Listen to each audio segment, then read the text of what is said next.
Now what is very important is that what if two events are correlated? Now if two events, for example, I am tossing a die, I die twice, once I get 5, another time I get 3, are they correlated? They are independent. If the my experiment is, then two independent event will be, they are just probability of happening 2 is PA times PB. So if it is in case of my I am throwing a die, then 1 over 6 into 1 over 6, that becomes 1 over 36. Like if I have 1 and 5, then I get 1 over 36 for that giant probability distribution. This is very important because in real world, in many cases, this independence theorem, you can say, independence is not valid.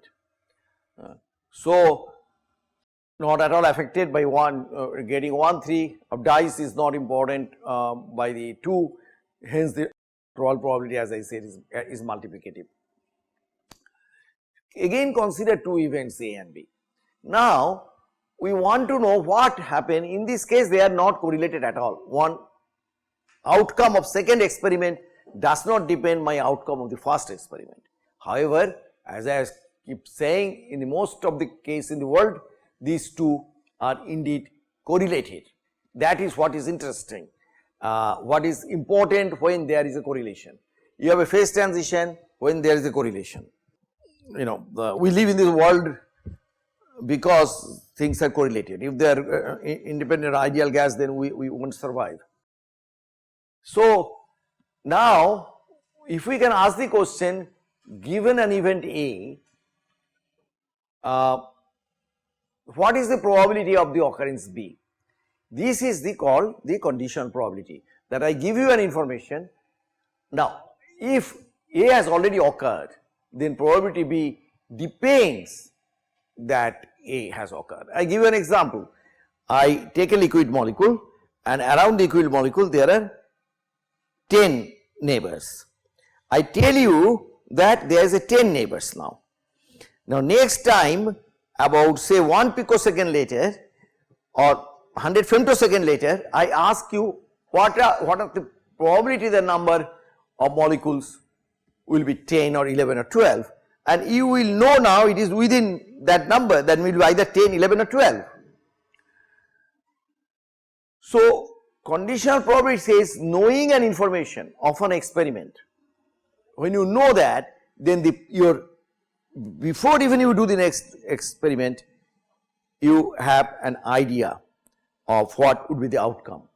So this is what is the presence of correlation or correlated events, is a very common term we used in probability theory or physics or chemistry, that the two events can be correlated by many different ways, but in the examples I am giving you, they are correlated by intermolecular interaction. So the study of statistical mechanics, so we have now talked of random variable, we have talked of sample space, we have talked when the two events are not correlated, like throwing a dice or tossing coin. However, in real world, as I said, things are interesting only when they are correlated. And so study of statistical mechanics is, that is what Boltzmann tried to do all his life, this correlation between two particles in a binary system. Ideal gas does not have a correlation, but you can see even ideal gas has such rich predictive power. When you take binary thing into account, you again go very far, but you have to work much harder now. So study of statistical mechanics is a study of different types of correlations between atoms and molecules, whether liquid or gas or solid, superconductivity or whatever you do, this is essentially studies of these correlations in different form or other. So this we call of ideal behavior, when total absence of correlation among molecules, that we call very important term, non-interacting limit. So this non-interacting limit is the limit that I said we will do later. And as I already said, that the correlation is essentially conditional probability. So when you talk of conditional probability, the two events one happening and what is the probability, then the next experiment will have this outcome. That is essentially is our beginning of the correlation. So, this is a quantitative measure. So, conditional probability provides a quantitative measure of such correlation. That is how we construct, for example, radial distribution function or other things. As I said, this is one of the central quantity in many body systems, whether colloids or liquids or your Ostwald ripening, all these things essentially depends on these kind of things. So, I have some problems for you to do, that two unbiased dice are rolled, calculate the probability, that we already did. What is the probability of the number? This is a simple thing. Now, I will give you an interesting result, that what is the probability that numbers of the two dice are different. And you can see that if I sum of the two outcomes and plot the probability, of course, nothing can be below 2, nothing can be above 12, but this has this interesting structure, because the one that is here is the maximum way it can happen. 2 is 1 plus 1, 12 is 6 plus 6, this. So, as you have, for example, 8 can be 5 plus 3, 3 plus 5 plus 4 plus 4, okay. So, this is 6 possible outcomes and you can get the answer. Another thing is that from a well shuffled pack of 52 playing cards, find the probability of drawing an ace, a king and a queen. The order of draw is maintained, you know, you are doing like combinatorics and permutation, the order is not important. Now, this is again when order is important, then of course, you have many more outcome. When order is not important, when order is not maintained, okay, when order is important, yes, you have a less number, but order is not maintained, every time you have lot more outcome. And next is, this is my favorite, I have talked about it there, and let us see a monkey typing a line from Shakespeare's Hamlet, methinks it is like weasel. Then you have 27 characters, probability of writing. So, very interesting is that suddenly from this kind of rather innocuous textbook work, you know, your high school math, suddenly it graduated to a frontline research problem. This happens in statistical mechanics. This is protein folding and most important paper of protein folding, the Leventhal paradox. So, this is the beauty of the probability theory, that everywhere you have to construct the elementary model, and the basic idea again, that if you do, if the monkey has no, like it typed randomly, then it takes, if how long it will takes, it will have 10 to the power some 33 attempts. On the other hand, if you, this 2 to the power 78 is something like 27 to the power 8, and then this to the power n, this is 10 to the, somewhere there should be 10 to the power 33, because I have done that, but anyway, you can do it yourself, and yeah, it is a little bit more complicated, that would be block of the correct 8 letters. This is a little bit simpler, you know, this block of 8 letters made simple, but if you do, there should be a blank here, methinks it is like a weasel, then you will have 27, 28 including blank, 28 paces. So, you have to have 27 to the power 28, that many, that is your sample space, 27 to 28, and that is what I said 10 to the power 33. Here it makes a little bit simpler, there is a block of 8 letters, but whatever. So, this is the Leventhal paradox that Leventhal posed in terms of protein folding. Now, so this is the elementary probability theory. Now, I am going to do something extremely important, and that is the central limit theorem. Now, as I told you that mathematicians are not given to use this kind of terminologies, that they have one thing they call fundamental theorem of algebra. Now, what is the fundamental theorem of algebra? Anybody remembers? You read it many times in your high school and your BSc. Fundamental, this I told you mathematicians don't at all. Nothing is interesting for them. When they use a language like that, it is very important. What is the fundamental theorem of algebra? Guys, you should read up your algebra a little bit. No doubt people don't respect chemists. So, that is the theorem is that you have a polynomial of degree n. How many roots it has? N roots. And now, if this depending on the values of a, b, c, you can have all real or you have complex conjugate in pairs.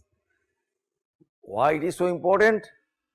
All your numerical work, whenever you are finding a solution we solve by method of roots. Even your underlying the programs you are using, fundamental theorem algebra is being used. Now, this central limit theorem is an amazing theorem, just an amazing theorem. This is the most fundamental theorem of not one of the most fundamental theorem of probability theory, saying that if S, very important in chemistry, is a sum of n number of, we have talked about random variables which can take random numbers within a sample space. N number of random variables, let me do, I am tossing the coin n number of times, the dice n number of times. Now, I define S as a sum of the random variables. I give you the average number. Then the central limit theorem, this comes from nowhere. It tells you the probability that the sum has value S is this thing, but it's a magical theorem. I think in my book I have probably 3 times I have discussed central limit theorem. That is really magical. I have gone to many comprehensive, in physics I don't have to ask, they will always ask comprehensive or cumulative exam, what is central limit theorem, and explain central limit theorem. So, this is now why your energy of the system is Gaussian, and this full width at half of energy distribution. What is the full width at half in energy distribution? Specific heat. This is delta E square is CV, cavity square CV. Volume, which is sum of the volume, of course that is not fluctuating, but you have to consider the empty space, that is also then Gaussian, and that also isothermal compressibility. And the way when we used to do, we did not always trust the computer program to give us random variables. So, we used to, but we have to sample from Gaussian distribution. If you are simulating alignment dynamics, then your force has to be Gaussian distributed, right? And then we used to form this from an IC, we form the Gaussian distribution, then we sample from the distribution. So, this is what we use everywhere. It is something we are routinely using in time dependent statistical mechanics or equilibrium statistical mechanics or anywhere. So, many of the results, if you know the central limit theorem of statistical mechanics, they becomes trivially. So, total energy of the system, then weakly correlated, they has to be weakly correlated among themselves. There is a very strong theorem actually, and so this is the specific heat as I just described, invariably Gaussian with the standard deviation. Then the other thing that end-to-end distribution in a polymer chain, and where the total end-to-end distribution is sum over these things, and then this end to end is Gaussian distribution, and that's again follows trivially. You do not have to do anything, no random walk calculation, it follows from central limit theorem. And then many other cases. Now in statistical mechanics, we have the phase space density and all the probabilistic description goes there, pair correlation function as I described, Brownian motion I described, protein folding, Leventhal paradox, the monkey typing Shakespeare sonnet. So these are the things, they are all essentially the A of probability theory. So to summarize this part of the probability theory is that it is something essential, and you have to, you never know when you will need, but you better develop a good understanding of the correlations and sample space and the probability that would really stand you in good way when you are doing these things. Okay, any questions?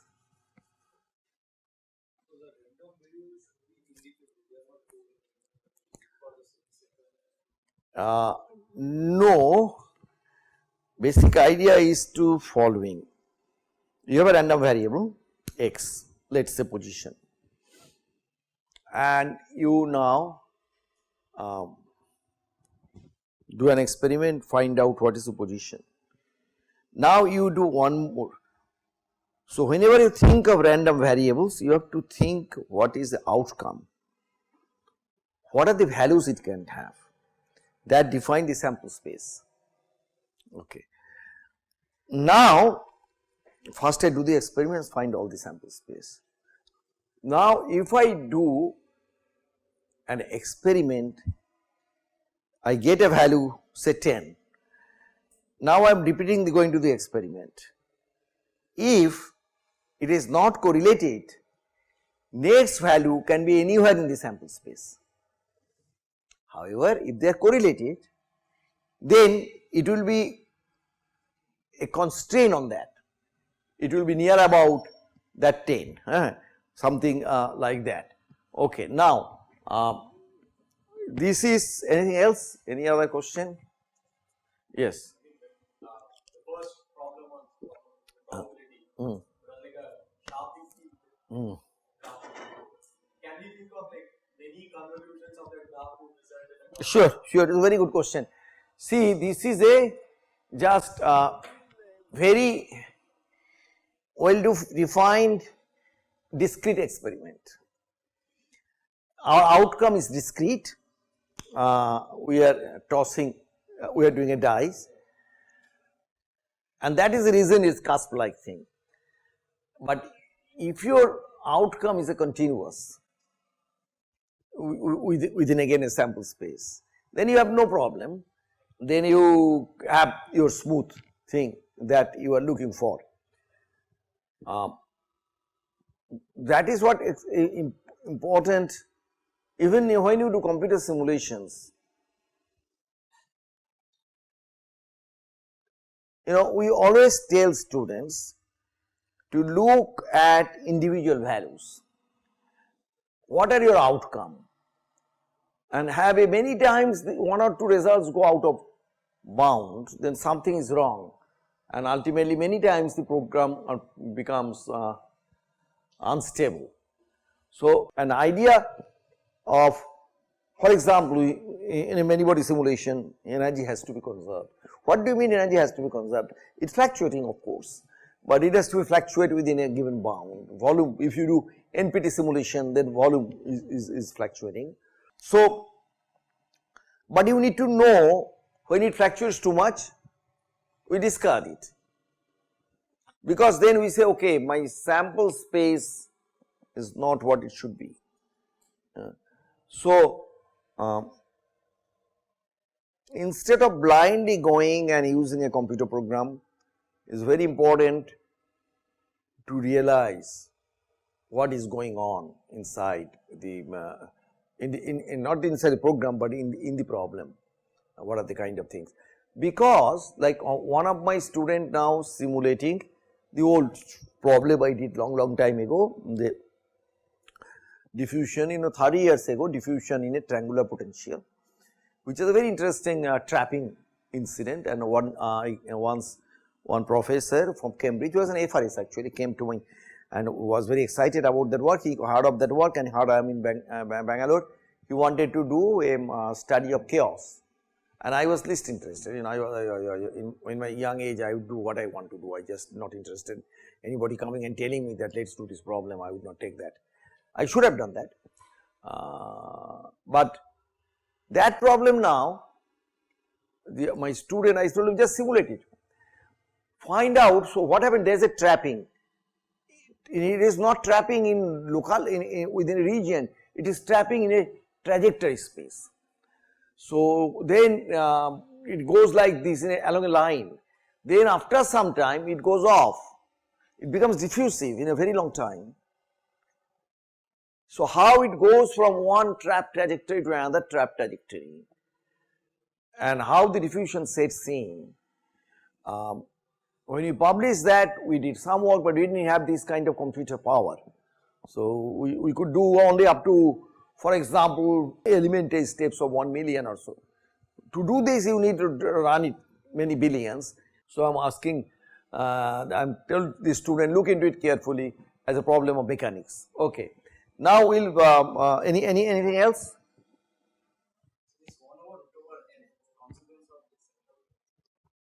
1 over root over n in all the probability distribution that comes in of course from central limit theorem. If you do just the binary coin, then 1 over root n comes in, and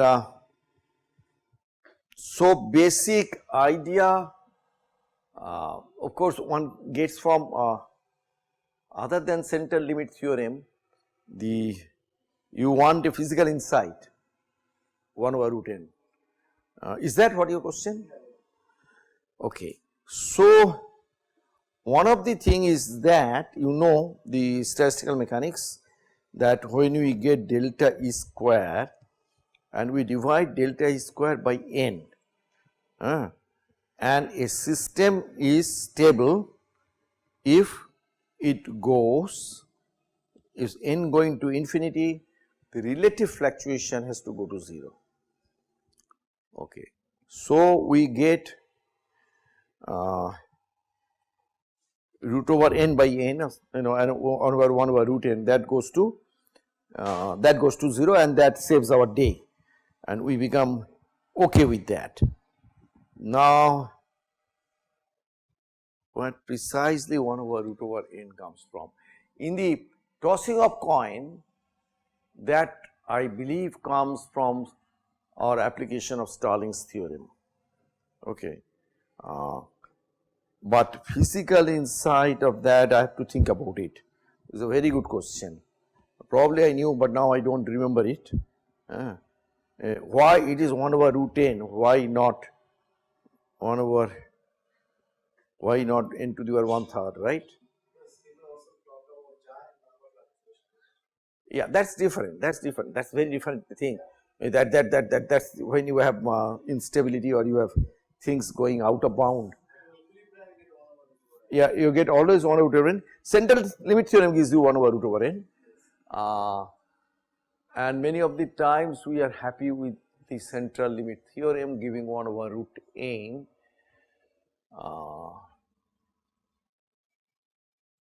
Is there anything deeper into that? That means why 1 over root n, why not a little different? Probably there is a very simple explanation of that, but I have to think about it and I will get back to you about that. Right now I am more into probably getting into the next phase.